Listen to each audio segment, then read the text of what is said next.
Amém. Quem recebeu de Deus aqui? Amém. Quem está cansado? Amém. Está com efeito o microfone? Beleza.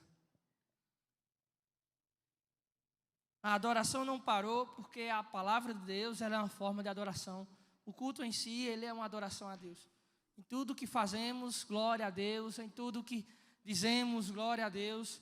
Então, a gente falando dele, a gente falando acerca do que fala a palavra dele, é a adoração a ele, de certa maneira. Então, todo o processo de culto, seja o louvor, seja a palavra, é parte de adoração. Então, vamos... Hoje, Paulinho está ocupado, então ele não vai poder dar continuidade ao estudo sobre Gálatas. Mas, meu irmão, tu é uma potência, velho. Oxe, tá doido.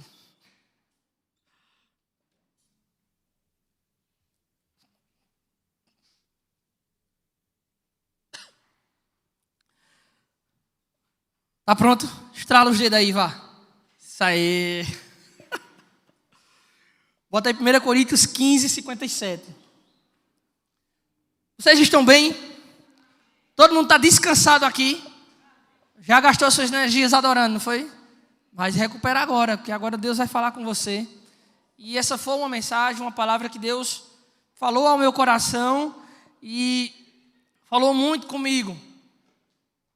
E eu quero compartilhar com vocês, eu tenho certeza que isso é Deus também, querendo que vocês, que a gente aprenda uma coisa nova. Ou se você já sabe, só relembre. Bota na NVI, por favor. Vocês se quiserem acompanhar pela Bíblia de vocês, mas a gente tem aqui um telão lindo e maravilhoso, um projetor maravilhosamente maravilhoso.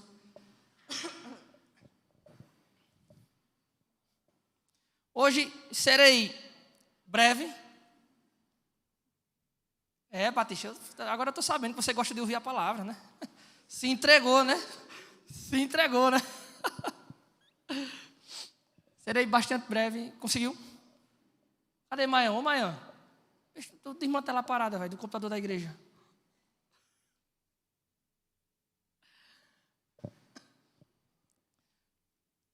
A NVI, porque eu acho interessante a maneira como a tradução foi feita. Eu acho ela bem interessante. Tanto a NVI como a NAA, né? Nova Almeida atualizada e a nova versão internacional são bastante fidedignas ao que fala o texto original.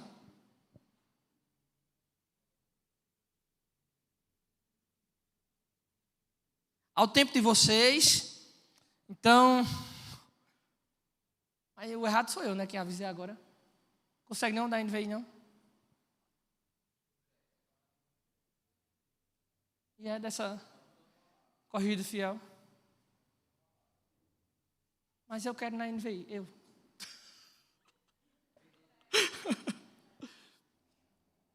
Pronto, show de bola, show de bola. Pronto. Agora ficou bom. 1 Coríntios 15, 57. Hoje a pregação não vai ser tanto textual, como a gente está adaptado a ver na quinta-feira, né? Versículo sobre versículo, explicação e aplicação em cima do versículo. Mas vai ser uma mensagem do estilo temática. Mas não vou fugir do que pede as Escrituras, amém? Vamos lá. 1 Coríntios 15, 57. Mas graças a Deus que nos dá a... Amém, igreja? Vou repetir, viu? Mas graças a Deus que nos dá a... Por meio de nosso Senhor. Amém. Vocês estão ligados aí? Mas graças a Deus que nos dá a vitória por meio de nosso Senhor Jesus Cristo. Agora abra aí Romanos 8:37. A gente vai ficar lendo vários textos para embasar o que Deus quer falar aos nossos corações. Mas, Romanos 8:37... Mas em todas essas coisas somos mais do que? Somos mais do que? Por meio daquele que nos amou. Quem é vencedor aqui? Levanta a mão. e aplauda ao Senhor aí, porque Ele é bom e Ele é digno de toda honra e toda glória. Amém. Então nós somos... Amém, igreja? Isso aí, obrigado, participando. Eu gosto assim. Nós somos vencedores. Amém? E você entende que você é vencedor? Tu entende que é vencedor, Batista? Você é o quê? Vencedor. Amém. Isso aí, coisa boa. Mas talvez nós tenhamos entendido uma ideia, a gente tenha uma ideia errada sobre o que é ser vencedor. Às vezes nós, por exemplo, aqui tem pessoas que já vieram de várias igrejas e tal. Às vezes nós carregamos a ideia de que vencer, uma ideia errada sobre o que é vencer. Em relação ao que Cristo fala na palavra. Ele já diz, nós somos mais do que vencedores, somos vencedores. Aí a gente pensa que vencer é uma coisa, a gente pensa que a ideia de vencer ela é sinônimo de bênção. Nós entendemos, ou até tempos atrás entendíamos que a ideia de vencer é uma ideia de sucesso. Um vencedor, ele é uma pessoa bem-sucedida. Obrigado. Bem-sucedida. E isso não é uma ideia errada sobre o que é vencer que Cristo fala. E hoje nós vamos voltar ao original do texto, o que Jesus quis dizer quando ele estava dizendo, Paulo aí no caso, vocês são mais que vencedores em Jesus Cristo. E a gente entendeu até agora que vencer é uma pessoa que ela é bem-sucedida, ela vive bem, o que ela faz sucesso, o que ela faz é bem executado. E não é isso, certo? A gente entendeu que vencer é como uma corrida, que aquele cara que chega em primeiro, ele é o vencedor. Mas sendo que todos os outros corredores foram selecionados, por exemplo, nas Olimpíadas, é selecionado poucos de cada país, né? Ou seja, no país dele, ele já é vencedor. Mas só porque ele não ganhou as Olimpíadas contra os outros países, ele não se torna vencedor. Então, a gente tem uma ideia errada sobre o que é vencer. A gente pensa que vencer é sempre estar em primeiro, é sempre fazer tudo e dar certo, é sempre ter sucesso, é uma vida de bênçãos, é um casamento bem sucedido, é uma vida amorosa bem resolvida, é uma faculdade em que você só tira notas acima de 9, é um trabalho em que você progride e sempre faz tudo certo. E não, o vencedor que Paulo falou não é nesse sentido. Deus ele não nos chama para esse tipo de coisa. Não para vencermos nesse sentido. Podemos vencer nesse sentido, mas esse não é o objetivo. E às vezes a gente se frustra por entender errado o que as Escrituras estão dizendo, o que Deus quis falar aos nossos corações. A gente fica abalado em certos momentos, se alguma coisa der errada, e caramba, se Cristo disse que eu sou vencedor, e por que eu não venci aqui? Por que eu não fui feliz nessa? Então, vencer não é uma opção e é uma obrigação. Você é obrigado a ser um vencedor. Porque isso foi algo que Deus impôs para a gente. Por exemplo, quem aqui sabe as cartas às igrejas que Deus escreveu nos Apocalipse? Quem aqui já teve conhecimento? As cartas das igrejas que Deus escreveu lá em Apocalipse. Alguém sabe delas? Laodiceia, Efésio, Esmirna. Vocês já ouviram dessas cartas? Leram a Bíblia já em Apocalipse? Pronto. Quando, todo finalzinho da carta, Jesus ele escreve, né, através de João, ele fala, ao que vencer, será dado isso, ao que vencer, acontecerá isso, ao que vencer isso, ao que vencer aquilo. E agora a gente entende que todas essas condições, quando Jesus escreve a carta a determinada igreja, ele faz uma correção, faz uma exortação. No finalzinho fala, ao que vencer será dado a vida eterna, será dado o direito de comer do fruto da árvore da vida.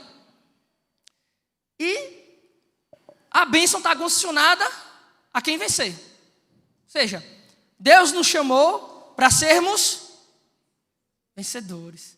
Você é vencedor? Você é vencedor? Amém? Agora vamos entender para que Deus nos chamou, para que Deus nos chamou para vencermos. Ou o que Deus chamou para nós vencermos. E isso foi a mensagem que Deus colocou ao meu coração, que eu queria expor para vocês um pouco. Então, duas coisas. Deus, ele me apresentou que eu preciso vencer, que Batista precisa vencer, Rainan, Iago, todos nós precisamos vencer.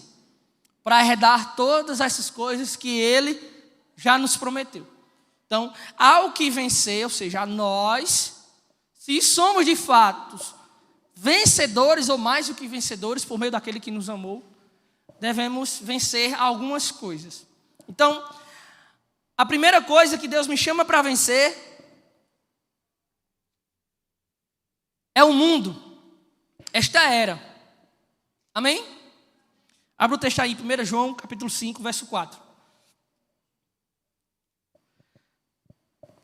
Deus, ele fala que nós devemos, em toda a sua palavra, Ele nos exorta a vencermos dois aspectos da nossa vida. Algo externo, que é o primeiro ponto, que é o mundo, ou seja, esta era, o padrão do mundo, e vencer algo internamente, que seria as nossas próprias vontades. Mas vamos primeiro falar sobre vencer o mundo, né? Que nós devemos, a primeira coisa que eu entendo, que quando Deus me chama, nos chama para sermos vencedores, é para que nós vençamos o mundo. Obrigado, Gabi. 1 João, capítulo 5, versículo 4.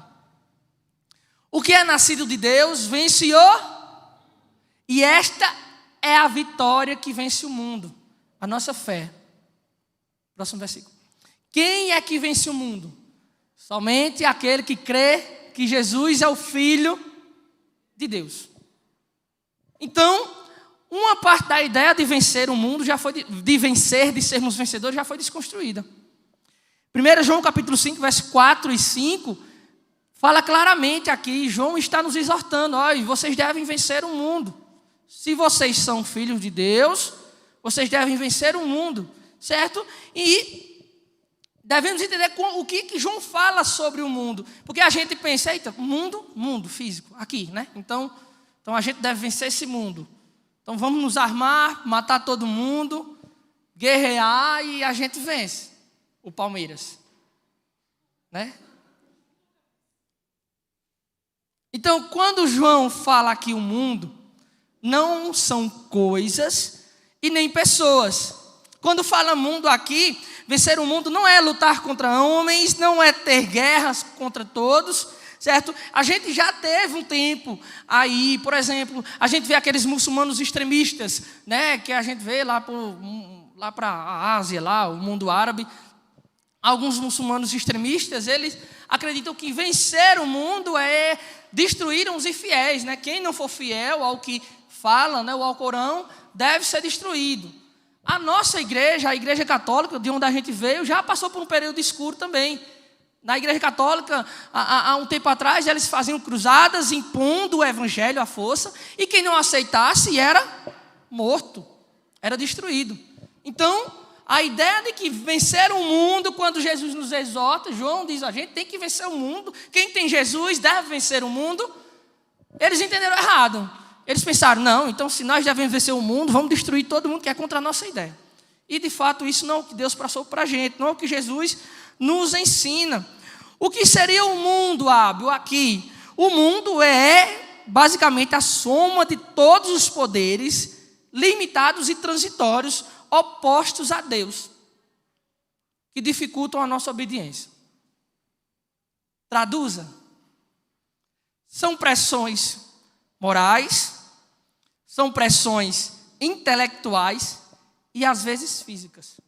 Que tipo de pressão há? Por exemplo, pressão moral que nós sofremos em relação ao mundo. São as ideias, os padrões que tentam ser implantados na nossa cabeça de toda maneira. O mundo tem uma ideia sobre algo e ele quer que todo mundo pense igual. E às vezes a igreja acaba se amoldando ao mundo, se amoldando ao padrão do mundo, sendo que Cristo nos chama para vencer o mundo, chama para vencer esses padrões que tentam implantar. Por exemplo, dar uma bitoquinha não é errado. Uma maconha de vez em quando é natural. Por exemplo, é tão normal o sexo na adolescência sem compromisso. Hoje em dia na escola, quem não fez sexo é retardado, está atrasado. É normal. Os comerciais hoje que passam na televisão é o quê? Use camisinha. E não é... Qual é o ideal? cara, não façam sexo, só façam após você se casar, que você escolher a pessoa ideal. A taxa de obter doenças sexualmente transmissíveis fazendo sexo após o casamento são bem menores, quase ínfimas, quase irrisórias, quase não existem. Então, o padrão do mundo é esse. Faça sexo com camisinha. Se for se divertir, com responsabilidade.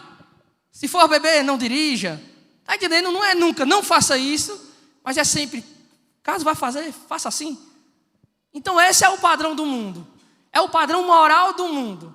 É o que é errado, o que desagrada a Deus. Aos pouquinhos vai se adequando até ser implantado dentro dos nossos corações. E Deus nos chama para vencer isso.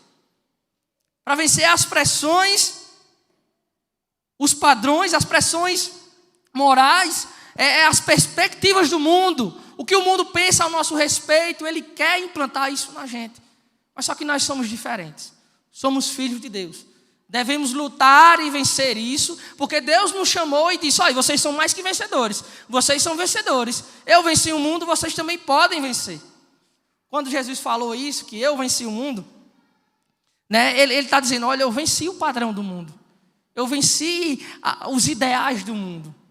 Eu venci tudo no mundo. Então, abra aí. Não, acho que não precisa abrir não. 1 João capítulo 2, verso 16, vai falar sobre a concupiscência da carne, a corrupção dos olhos. E isso é o padrão do mundo que quer ser implantado dentro das nossas vidas. Mas Deus nos chamou para vencer. E há as pressões intelectuais também. As heresias, que são aquelas ideias deturpadas sobre o comportamento humano em relação ao padrão divino. Como Deus quer que nós nos comportemos, como Deus quer que a gente pense, e o mundo está sempre aí impondo uma maneira diferente de pensar, uma maneira estranha de se pensar. Por exemplo, aquele pregador famoso, David Leonardo, né? Cara, em uma das mensagens ele disse que a gente era o ponto fraco de Deus. Eu não sei se ele já se corrigiu, não sei, eu não acompanho não. Mas uma pessoa que diz que nós somos o ponto fraco de Deus não conhece Deus. Não sabe o que é Deus. Não sabe quem é Deus. Deus não tem ponto fraco. Nós somos o ponto fraco. Deus não é aquela coisa, eu dependo de vocês. Não, Deus não depende da gente. Então, são ideias que estão sendo implantadas em nossa cabeça a todo momento para que a gente tenha uma ideia deturpada sobre o que é Deus. O padrão do mundo, aos pouquinhos, entrando no padrão divino, querendo se colocar no padrão de Deus. E, às vezes, sofremos pressões físicas, que são realmente perseguições. Há as igrejas na China que são proibidas de cultuar, né? O maior templo do mundo evangélico foi destruído, né, esses dias na China e em outros lugares. Pessoas que são privadas. Essa liberdade que nós temos, há pessoas em vários lugares que são privadas disso. A liberdade que você tem de vir aqui cultuar, pessoas queriam ter. O momento em que você utiliza para dormir e dar um cochilozinho, pessoas queriam estar aproveitando disso. O momento em que você tem aqui para dar liberdade total a Deus, pessoas queriam fazer isso e não podem. Há histórias de que igrejas em locais perseguidos, eles dão a paz, eles conhecem os irmãos e eles dão a paz assim. Eles arrastam o pé e o outro passa cruzando, formando uma cruz, como se dissesse: a paz do Senhor, irmão. Veja só, e nós temos a liberdade de chegar em Batistão e acorde, homem. Nós temos essa liberdade, e graças a Deus por isso. Mas há pessoas que sofrem perseguições, pressões físicas mesmo, são mortas por conta do evangelho. E Jesus, ele nos ensina que somos mais do que vencedores, porque podemos vencer isso tudo. Somos mais do que vencedores porque já temos ao Pai, já temos a Deus. E vencer o mundo não significa anular que essas coisas existem. Não significa que não vai haver ideal mundano querendo ser implantado dentro da igreja. Não significa que não vai haver perseguições. Não significa que não vai haver heresias, ideias intelectuais erradas sobre Deus. Vai haver tudo isso. Mas Jesus nos chama para vencermos tudo isso. Amém? E abre aí, João 16, 33. João 16, 33.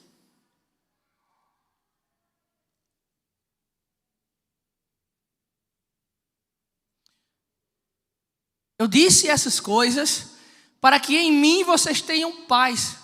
Neste mundo vocês terão aflições. Contudo, tenham ânimo. Por quê? Ele venceu o mundo. Jesus não só nos manda, mas ele mesmo se torna um exemplo. Ele diz: ei galera, eu venci. Se eu venci, vocês podem vencer. Veja só, a responsabilidade e a confiança que Cristo tem em nós. Eu venci o mundo, vocês também podem. Vejam só isso. O que é que Jesus venceu? Ele venceu os padrões do mundo, as ideias do mundo. Ele venceu a perseguição, mas foi perseguido. Foi morto pela causa dele mesmo, pelo amor por nós. Os discípulos após ele foram mortos. É tanto que o único que não foi morto foi João, que escreveu o Apocalipse. Que Deus revelou o Apocalipse, na verdade. Foi João, morreu por causas naturais, na ilha de Patmos, talvez. Mas todos os outros foram mortos, foram mártires. Então, você começa a ver que eles não venceram o mundo porque foram mortos. Eles venceram o mundo. Mas não quer dizer que eles estão livres das aflições. Às vezes a gente passa uma crise ou financeira, ou uma crise pessoal, num relacionamento, crise amorosa e tal, e não, o mundo se acabou, não tem mais solução para nada. Não. Felizmente nós sofremos por isso. Não estamos imunes às aflições, mas devemos ter o quê? Bom ânimo. Essa é a palavra, porque somos vencedores. Você tem a capacidade de vencer tudo. Mesmo morto, mesmo os discípulos sendo mortos, ninguém tirou deles a vida eterna. Ninguém tirou deles o amor ao Pai, ninguém tirou deles a adoração, ninguém tirou deles a glória que Jesus tinha dado a eles. Então, cara, nós devemos ser vencedores, porque Jesus foi vencedor e Ele nos instiga a ser vencedor. Devemos vencer os padrões do mundo, as ideias que o mundo tenta implantar na nossa cabeça. Amém? A segunda coisa que eu devo vencer são as minhas próprias vontades. A primeira coisa foi algo externo, algo que o mundo quer implantar, que é difícil. A gente, todo momento, é bombardeado por ideias. Quem tem filho, eu não tenho ainda. Cadê Salomão? Eu não posso nem falar, né? Salomão diz: é muito fácil falar quando não se tem filhos. Mas quem tem filhos sabe a dificuldade que é. Hoje quem cria os filhos, infelizmente, é a escola, é a internet e tal. E você às vezes não tem como livrar, você tem que ensiná-los. Porque se ele está na escola, a galerinha lá dele todinha tem acesso e começa a implantar ideias na cabeça do filho e tal. Então, todo momento nós estamos sendo bombardeados por ideias diretas, indiretas, do padrão do mundo. Que o mundo diz que é normal ser diferente. E às vezes não é. Normal o padrão que Deus estabeleceu, mas a humanidade aos pouquinhos foi fugindo. A segunda coisa é que eu devo vencer as minhas vontades, ou as vontades da minha carne. Romanos 7,18, por favor. Deus, Ele nos chama para vencer o mundo, mas também para vencer a nós mesmos. Nossa luta não é contra a carne, nossa luta não é contra pessoas, mas contra potestades e principados. Contra ideias, contra as vontades que desagradam a Deus. Romanos 7,18. Veja só o que Paulo falou na carta escrita aos Romanos, a igreja estava em Roma. Sei que nada de bom habita em mim, isto é, em minha carne, porque tenho desejo de fazer o que é bom, mas não consigo fazê-lo. Pode passar. Pois o que faço não é o bem que eu desejo, mas o mal que eu não quero fazer, esse eu continuo fazendo. Isso é Paulo, o ideal de homem. O homem que disse: sejam meus imitadores, como eu fui de... E ele diz ali: olha, o bem que eu quero fazer eu não faço, mas o mal que eu não quero fazer, esse eu faço. Por quê? Há uma luta, há uma divergência entre as vontades da carne e a vontade do Espírito, entre o que a gente quer e o que a gente faz de fato. Nós queremos ter uma vida em perfeita comunhão com Deus. Esse é o nosso intelecto. Nós sabemos que é o correto e que é o ideal, mas nem sempre fazemos. Nem sempre fazemos. E desde o início, o nosso conflito com Deus é uma guerra de vontades. É uma guerra de vontades. É a vontade de Deus versus a nossa própria vontade. As minhas vontades divergindo com a vontade de Deus, é o que o meu corpo quer, o que os meus membros querem, meu corpo pecaminoso quer, versus o que Deus quer para mim. E há uma luta entre minha carne e a vontade de Deus. Por exemplo, Deus disse a Adão e a Eva: não comam desse fruto. Aí o que é que Adão e Eva fazem?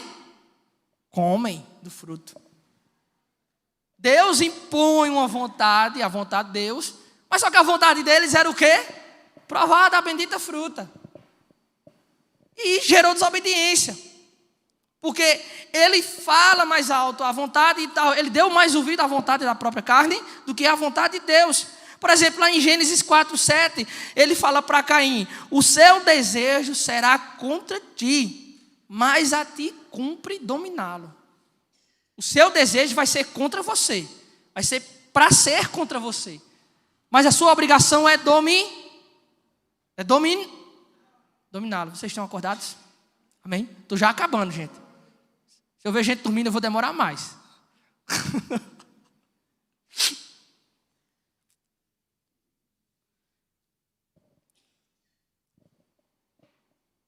Os nossos desejos, os desejos da nossa carne, eles trabalham contra a vontade de Deus. Perfeito.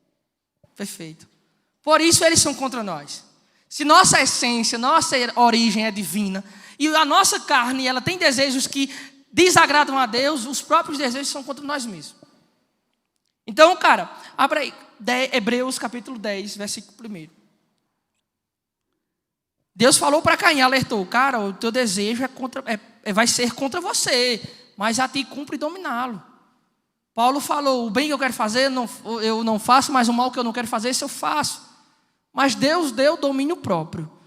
Deus lhe chamou para ter fé, mas a fé deve vir arraigada com a obediência. Certo? Não é, a gente tem que ter cuidado com aquela hipergraça. Deus me ama todo o tempo. Paizinho, e pecando lá, pá. Mas Deus me ama, e peca, pá. Deus me ama, e desobedece. Então, a gente tem que ter cuidado com isso. Jesus nos chama, ele diz assim, é enfático, ele fala: olha, aquele que me ama obedece os meus mandamentos. Então ele quer e ele exige obediência. Ele deu a vida, ele se entregou por amor, ele carregou sobre si todo o fardo do pecado, ele recebeu todo o peso da ira de Deus, que era o afastamento entre Deus e nós. Jesus recebeu isso, ele recebeu a morte em nosso lugar, e a única coisa que ele exigiu foi amor e obediência. Foi que tivéssemos fé nele e obedecêssemos ele pela fé. Hebreus capítulo 10, do 1 ao 9. A lei traz apenas uma sombra dos benefícios que hão de vir e não a sua realidade. Por isso ela nunca consegue, mediante os mesmos sacrifícios repetidos ano após ano, aperfeiçoar o que se aproximam para adorar. Porque antigamente os judeus adoravam dessa seguinte maneira: eles iam lá para a expiação dos pecados deles, uma vez ao ano subiam a Jerusalém, entregavam seu animalzinho para que o sacerdote pegasse, tocasse fogo nele. E isso servia de expiação dos pecados, para que Deus perdoasse os pecados deles. Pode passar. Se pudesse fazê-lo, não deixariam de ser oferecidos, pois os adoradores, tendo sido purificados uma vez por todas, não mais se sentiriam culpados de seus pecados. Contudo, esses sacrifícios são uma recordação anual dos pecados. Pois é impossível que o sangue de touros e bodes tire pecado. Por isso, quando Cristo veio ao mundo, disse: sacrifício e oferta não quiseste, mas um corpo me preparaste. De holocaustos e ofertas, pelo pecado não te agradaste. Ou seja, oferendas em holocaustos, oferecer touros e tal, Deus não se agrada mais disso. Então eu disse: aqui estou, no livro está escrito ao meu respeito: vim para fazer a tua vontade, ó Deus. Primeiro ele disse: sacrifícios, ofertas, holocaustos e ofertas, pelo pecado não quiseste, nem deles te agradaste, os quais eram feitos conforme a lei. Então acrescentou: aqui estou, vim para fazer a tua vontade. Ele cancela o primeiro para estabelecer o... Não é mais ofertas em sacrifícios, animais, sangue de animais que agrada a Deus, mas fazer a vontade dele, obedecer a Deus, lutar contra as nossas próprias vontades para fazer a vontade de Deus, é a nossa forma de sacrificar, é a nossa forma de agradecer a Deus pelo que Ele tem feito, é cumprir a vontade de Deus. E Jesus veio para isso, para dizer: olha, eu sou o último sacrifício vivo para a expiação dos pecados da humanidade. Agora, o que Deus se agrada em fazer é que vocês cumpram a vontade dEle. Então a única maneira de vencer as vontades da minha carne é resistindo a elas, é de fato dando ouvido às vontades de Deus e lutando contra elas, é suprimir a minha vontade, porque a obediência é o único sacrifício que agrada a... Amém. Estou encerrando, gente. Deus, Ele estabelece o sacrifício de abandonarmos nossas próprias vontades. Ele não quer mais que você corte sua carne, que você fique se chicoteando, igual os monges tibetanos, aqueles monges faziam, né? Quem assistiu já ou leu a história de Martinho Lutero? Não? Então vejam, tem um filme dele, é muito bom, Martinho Lutero. Ele é o pai da igreja protestante, né? Nós somos protestantes, e o nome protestante veio porque ele protestou, né, contra a igreja católica lá. Então é interessante vocês saberem como a gente surgiu, né, depois da Revolução Protestante. E ele, em momentos do filme, ele está lá se chicoteando, porque ele dizia: eu sou pecador, eu penso coisa errada. E ele começava a se sacrificar, a se mutilar mesmo, de fato. Depois ele entendeu que Deus não se agradava disso, mas Deus se agradava da obediência dele, que a vontade de Deus fosse maior do que a vontade da carne dele. Então nós suprimimos o nosso eu para darmos lugar a Deus. Não vivo mais eu, mas...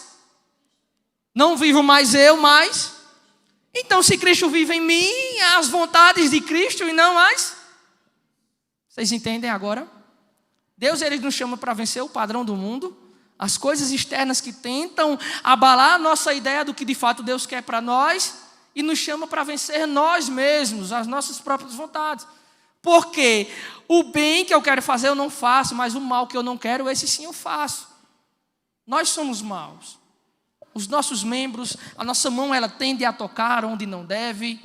Os nossos olhos tendem a ver o que não devem. A nossa boca, ela tende a falar o que não deve. Porque somos maus. Mas devemos suprimir essas vontades, os nossos desejos carnais, e obedecer a Deus. E um exemplo disso também é Saul. Saul, quando ele desobedece a Deus, né, que ele deixa o rei dos amalequitas, que era Agag, vivo. Deus diz: olha, vai lá, Saul, mata o rei Agag, mata todos os israelitas, mata até os animais dele, tudo, mulher, criança, não deixa nada. Aí Saul vai, mata os homens, mata as mulheres, mata as crianças, mas ele diz: eu vou deixar o rei Agag vivo e os animais também. Aí onde Deus fala: olha, eu rejeitei Saul. Eu rejeito Saul porque ele me desobedeceu. Aí Samuel, quando vai ao encontro de Saul, diz: Saul, por que tu fizesse isso? Imprestável, tu não tem juízo, não. Eu fiz melhor do que Deus me pediu. Deus me pediu para matar todo mundo. Eu deixei o rei Agag vivo para adorar a Deus e trouxe os animais tudinho para servir de sacrifício. Ele disse: melhor do que os sacrifícios seria a tua obediência. Então, o próprio Jesus foi um sacrifício, ele sacrifica a própria vontade. Coloca aí rapidinho, Lucas 22, 42. O próprio Jesus, ele sacrificou a vontade dele pela vontade de Deus. Amém? Vocês estão aqui acordados? Estou encerrando já. Se vocês estiverem dormindo, vocês vão ficar aqui trancados. Lucas 22, 42. Pai, se queres, afasta de mim este cálice, contudo não seja feita a minha, mas o próprio Jesus. Veja que exemplo. Não é um cara que ensinou, um Deus que ensinou só por palavras ou imposições, mas ele ensinou fazendo também. O que eu fiz, vocês farão, coisas maiores ainda. É isso. Jesus disse, olha, a minha vontade, Deus, era que o cálice da ira passasse, porque quando tu for descarregar sobre mim o cálice da ira, vai haver separação entre mim e você. Ele não estava com medo da morte, nem da humilhação, e nem das chicotadas, da cruz, não. Ele sabia que tinha que enfrentar isso e ele foi de bom grado. Mas o que ele temia era porque durante esse processo Deus se afastaria dele. Era o cálice da ira que ele iria receber. Por isso que ele pede, se for possível, Pai, afasta de mim esse cálice, mas que seja feita a tua vontade, não a minha. O próprio Jesus, Filho de Deus, o nosso Deus. Então, cara, devemos sacrificar as nossas próprias vontades. Coloca aí Romanos 1, capítulo 5. Devemos sacrificar as nossas próprias vontades. Devemos dar ouvidos à vontade de Deus, porque isso é como é que eu posso dizer? É uma forma de demonstrar amor a Ele. Aquele que me ama, obedece os meus mandamentos. Então, se amamos Deus de fato, se amamos Jesus como dizemos, obedecemos. Veja só o que Paulo fala em Romanos, capítulo 1, verso 5. Por meio dele e por causa do seu nome, recebemos graça e apostolado para chamar dentre todas as nações um povo que vem pela fé. Outro. E vocês também estão entre os chamados para pertencer a Jesus Cristo. Olha o nosso chamado. Fomos chamados para obedecer por meio da fé. Obedecer. Fomos chamados para sacrificar as nossas próprias vontades, para dar ouvido à voz de Deus, para resistirmos às nossas vontades. Nós só venceremos e herdaremos as promessas que foram dadas às igrejas, lá em Apocalipse, se obedecermos. Se vencermos o padrão do mundo e se vencermos a nossa própria vontade. Marcos capítulo 8, verso 34, ele fala, se alguém quer vir após mim, negue-se a si. Vejam só, cara. É todo momento, eu devo sacrificar o meu eu, o que eu quero, o que é meu bem-estar, o que me agrada, o que me faz bem, em amor a Deus, em amor a Cristo. Então, cara, Deus nos chama para vencer os padrões do mundo, o externo, aquilo que vem de fora para tentar abalar a nossa fé, o nosso relacionamento com Deus. Os padrões morais, intelectuais e físicos, às vezes, né? As perseguições. E Ele também nos chama para vencermos o interno, as nossas próprias vontades, o nosso próprio eu. E a obediência nos levará ao Pai. Amém? Cara, ao vencedor será dado o direito de comer da árvore da vida. Ao que vencer, de modo nenhum sofrerá dano da segunda morte. Ao que vencer, ao vencedor será dado um maná escondido, será dado um novo nome numa pedrinha, que só você vai saber o seu nome. Ao vencedor será dada autoridade sobre as nações. Será dada a estrela da manhã. Ao que vencer será dado vestes brancas, vestes novas. E o seu nome não será apagado do livro da vida. Deus nos promete isso. Jesus nos promete isso. Ao vencedor será feito coluna no santuário de Deus. Você será a coluna do santuário de Deus. Será dado a você o direito de se sentar no trono com Jesus. Olha que honra. São promessas que Deus fez para nós. São promessas que Deus fez para a igreja dele, para a noiva dele. Então fecha os teus olhos rapidinho. Vamos orar ao Pai. Que essa mensagem, não sei se você conseguiu assimilá-la toda, mas o pouco que você assimilou, peça para Deus trazer à memória, peça para o Espírito Santo lembrar você de que você deve vencer os padrões do mundo, deve vencer as ideias que o mundo quer impor na tua cabeça, e que você, acima de tudo, também deve vencer a si mesmo, porque as suas próprias vontades, as nossas próprias vontades, as vontades da nossa carne, desagradam muito a Deus, nos afastam da presença de Deus. Então que nossa oração venha ser para que Deus nos dê dias melhores na presença dEle, para que a nossa vida seja pautada na vontade dEle, para que a nossa mente esteja fechada, os nossos ouvidos, os olhos estejam fechados para os ataques do mundo, para os padrões do mundo, para as ideias que o mundo quer estabelecer, que a sua mente e o seu corpo venham trabalhar em uníssono para cumprir a vontade de Deus. Porque a vontade dele é boa, é perfeita e é agradável. Ela é soberana, ela é acima de tudo, ela é o melhor para nós, porque Deus é onisciente. Ele sabe o que é melhor para nós. Então, Paizinho, Deus, que não tenha sido eu, mas que tenha sido Tu, Senhor, falando ao Teu povo, que o Teu Espírito toque no coração de cada um, Deus, e o que foi passado aqui venha sempre ser trazido à memória, para que nós venhamos viver uma vida como Tu queres que nós vivamos, para que nós venhamos ter um relacionamento maior contigo, para que, Deus, a nossa vida seja um ideal do que Tu queres para nós. Então, Paizinho, nos ajuda, Senhor, a melhorar, porque o bem que nós queremos fazer, que nós sabemos que devemos fazer, não fazemos. Mas o mal que a gente sabe que não deve fazer e que não queremos, esse acabamos fazendo, Pai. Então, Deus, nos dá força, Pai, que o Teu Santo Espírito que habita em nós seja, Senhor, a voz dominante, que, Deus, que o Senhor nos dê força para que venhamos resistir às nossas vontades, para que venhamos resistir os desejos de pecar, para que venhamos resistir às ideias maléficas, para que venhamos resistir os desejos de fazer o que não Te agrada, Pai.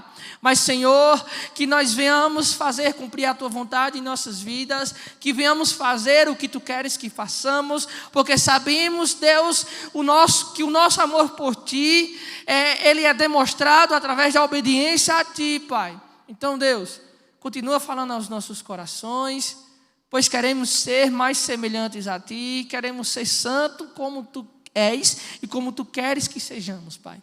Então, Deus, fala aos nossos corações, coloca essa palavra nos nossos corações, para que não venhamos pecar contra Ti, Deus, mas para que venhamos ser exemplos de sal e exemplos de luz aqui na terra. Então, Deus, obrigado por tudo, em nome de Jesus. A igreja diz? Amém.